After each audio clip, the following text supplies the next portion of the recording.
All right, thank you so much for staying with Daybreak. The hashtag we're using is Daybreak. You can send in an SMS 22422 is the SMS line at Trevor Mbija, at Citizen TV Kenya, at Zinzi K. Let us know what you think. We're still trying to wade through the colossal budget of 3.08 trillion shillings. This is the deficit we're talking about. These are the options that we have so far: broadening the tax base, sealing the tax loopholes through REI. This is a new initiative by the Kenya Revenue Authority. It's called Revenue Enhancement Initiative. Has it worked so far? Not yet. External financing of 324.3 billion. Domestic borrowing of 289.2 billion. So, last evening, Nairobi Senator Johnson Sakaja and Makueni Senator Mutula Kilonzo Jr. had this to say about borrowing. Listen. I'm yet to be convinced that as a country we can afford a 3 trillion budget, because that then gives us a huge deficit. We're trying to do everything at the same time. Let's build all the roads, let's give everybody steamer, let's do everything now. And that rush is what gives space for corruption, because PSs are trying to overprocure. And what it does then is that it crowds out the SMEs from the domestic market. You remember the previous government, 92% of the budget was being funded by our revenue. You know, so only around 8% was being, was coming from borrowing. And much less from the domestic market. So SMEs could go, you'd borrow money, those money circulating, people had money in their pockets. I am yet to be convinced that we need a 3 trillion budget in this country. If you look at a compendium of stalled projects today, you'll be shocked. It's not so much the way you borrow. Remember the question that about Japan, because their ratios are much higher than ours, but it's about our credit rating. What are you borrowing to do? It's like the borrowing that was done by Greece. You borrow to finance disposable income. Are the infrastructure projects you are attempting to do creating growth? Are they, what exactly are you anticipating to do? Because I need to be convinced about the plan, for example, of borrowing for the standard gauge railway. What was it supposed to do that has not been done? The other day there is a report that is saying that it is much more expensive to put your cargo on SGR than put it on the road. Yet the marketing tool for SGR was that it was going to be cheaper. So what is it that you are dealing with? Now, what are we borrowing to do? In fact, in Kenya, we are now borrowing to pay more borrowing. What you say, you dig a hole to fill another hole. Right. But Sakaja is right about the budget. Are we over planning so that we look like we are doing well? Are we having a balloon of something? Or is it deliberate? Honorable Hundai, what do you hear from that? Because we were not given funding for the next phase of SGR. Initially, is this because it's not a feasible idea? Is it because we messed up the first one? Because what we were told is it was supposed to spur economic growth. If it was a feasible one, the first phase, why would we not get funding for the second one? Yeah, it's a question of getting our priorities right. Really, a big infrastructure project such as the SGR should have been designed in a manner that will allow it to pay for itself, okay, eventually. But more importantly, it should have been designed in a manner that it will spur internal growth, to create opportunities, to create jobs, so that we don't seem to be basically getting involved in borrowing, which does not actually yield positive results, at least to the layman or to the common person. Okay? Otherwise, it remains academic. We need to really understand where we want to put our money and where, in the first instance, that money is going to come from. We must get it right. And speaking of creating opportunities, the state owes local traders 29.3 billion Kenyan shillings, 400 billion, that's the estimate of money that is owed to suppliers by the government. And you've been quoted on one of the local dailies saying that they shouldn't be paid so quick because then this will encourage corruption. It will fuel, to be specific, corruption. Senator Sakaja has said the same thing with the SMEs right now on that clip that we just played.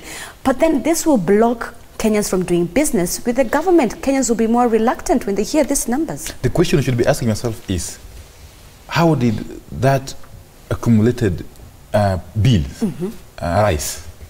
Okay, how comes we are unable to pay these people on time? The answer I can give. Yes, and the answer is obvious. The answer is simple. Let me give you the answer. Kenyans don't do business with government. Kenyans steal from government. You get about this all this is theft. There is no genuine business people do with government. It's just theft. So you can't wake up one morning. So financing theft can also be challenging. Because let me give you a very good example. Does that mean Kenyans are not supposed to do Let me give you a very good the example. government? People in the counties, for example, are very quick to disperse contracts and, you know, kind of jobs to people. Because in that stage, like someone was saying, I think yesterday, I think this guy is, then there's money changing hands. So I give you a contract, I get this and this. You know, when I'm doing that and giving you because I'm getting some little thing from it, I'm not quite careful about where I'll get the money to pay you. You see where the problem is? So it's simple. You are trying to steal from government, and in the process you are caught up in the act, so that your money could delay. Professor, tomorrow you wouldn't take a tender job with the government and actually deliver. If I take, let me tell you this. If the money people say is owed to them by government was genuine, many of these people would have committed suicide. Many of them, we would have seen it. It is because it is money anyway. Look here, you do a job for 50 million with the government, just say 50 million. Maybe genuinely it is 5, 10 million. So you can afford to wait even for 20 years. Because really, the genuine amount would have been 5 million or 10 million. But it is 50. And in the initial stages, they would have been paid some money. You know why they are paid some money in the initial stages? So that the people who give those jobs get their cut immediately. Yeah. They don't wait for the final payments. They get their cut in the initial payment. So there, that initial payment you are given, from which that guy got his cut, is enough money that you put in that project. So the rest is theft. So it can afford is that the reason why you think it shouldn't be paid really fast? Actually, my reason was simple. Yeah. You know, first and foremost, assuming the bills are genuine, the pending bills are genuine. Let's start from that perspective. Yeah. The reason why they were not settled on time is because there was no money, for sure. So money was not disbursed from the National Treasury to the agencies to pay settle these bills. Now, when I heard the president pronounce himself on Madaraka Day, that he wants these bills cleared within a month or so, yeah. I was amazed. How on earth is that going to be possible? Firstly, where is the money? But more importantly, most of these bills, and I agree with the professor here, most of these pending bills, from my experience again in PAC, are not genuine. And it takes a hell lot of time to verify them.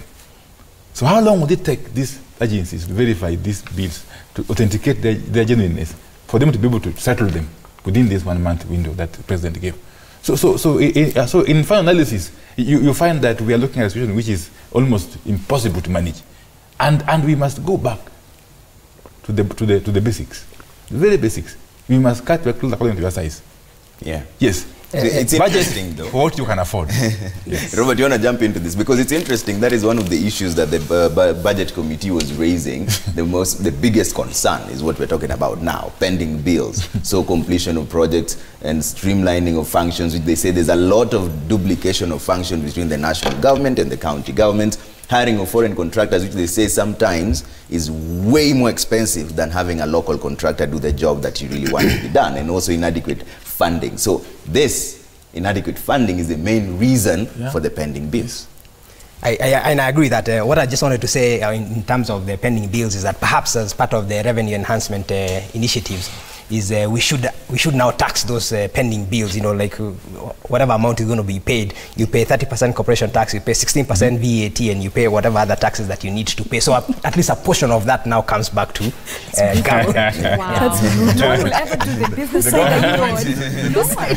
Some of these bills have been pending since 2013. There are people who accrued interest also in the bank loans that go in auction. I totally agree. What I'm just saying is that we need to plow back a portion of that money that is stolen by way of the taxman enhancing the collections. A better way in my view is simple. We have the capacity to scrutinize these debts, the so-called debts. And I'm telling you, if we were to scrutinize these debts, over 80–70% of these debts are not genuine. In the counties, the governors who inherited the leadership from governors who had lost, all of them had pending bills. And they have gone through stages. One, verification. From 2.5, like in my count, I think, the county was able to verify and drop it down to about 1.8. Just when they were preparing to begin to, I'm not quite sure with the details, but it can help with the argument. Okay. Let nobody take me on that figures and so, but the argument, the principle. When they just think of how they can now pay what they had now come up with as genuine, the national government then came in and said they want to do their own audit to find out the genuineness of these debts. So, like you say, they are still at that level. So some of those you can't pay. But what does that tell you? That tells you that most of these debts are questionable. Most of these bills are questionable. So my thinking as a country, because we don't have the money to waste, we are a small economy with people who are living miserably.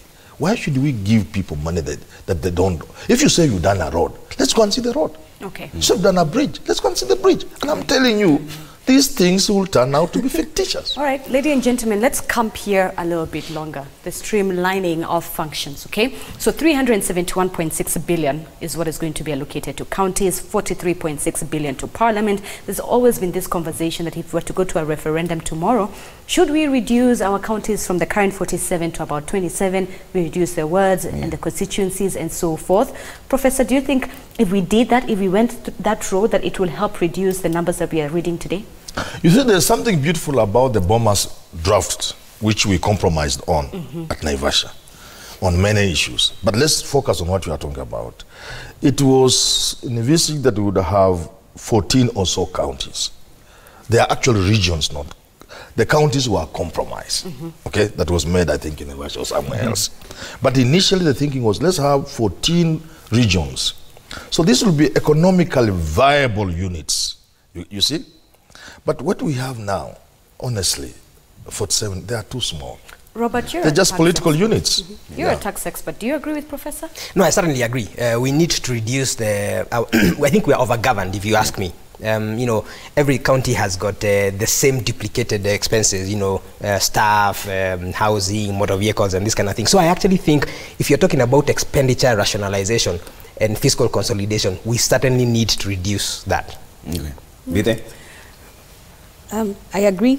10%. Disagree. 90%. Start with the disagreement. I will start with my disagreement.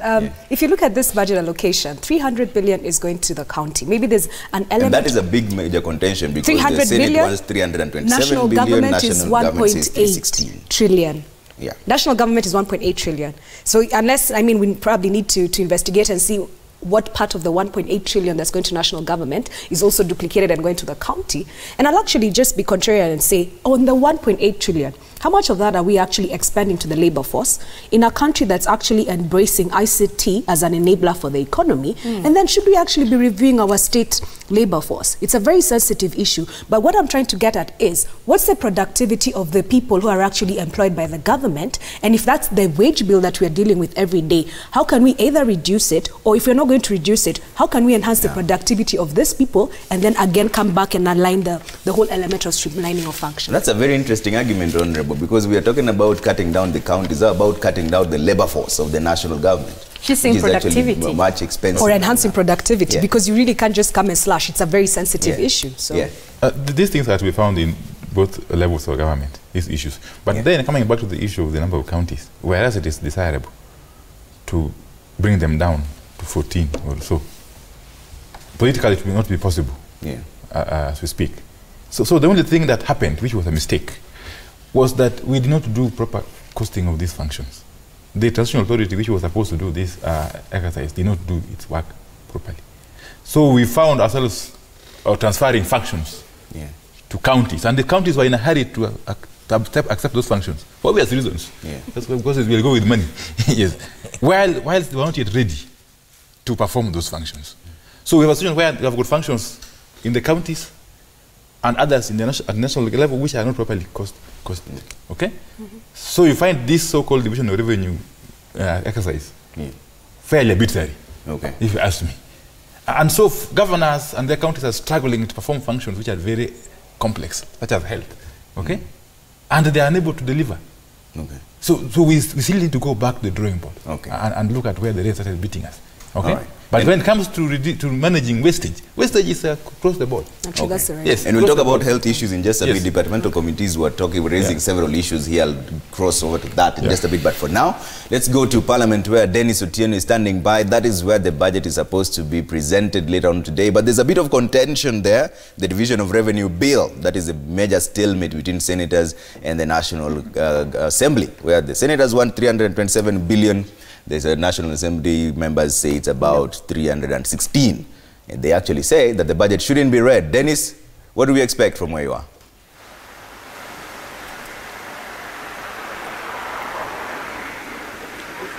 A very good morning to you, Trevor.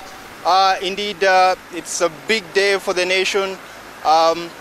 We do expect the National Treasury Cabinet Secretary, Henry Rotich, indeed to tell the country how the government is going to spend over 3.1 trillion shilling that he is expecting to table as the budget estimates this afternoon. Of course, what is happening right now is that we are right outside Parliament buildings, and the staff here are just putting final touches as they prepare for this big speech, which will be happening this afternoon.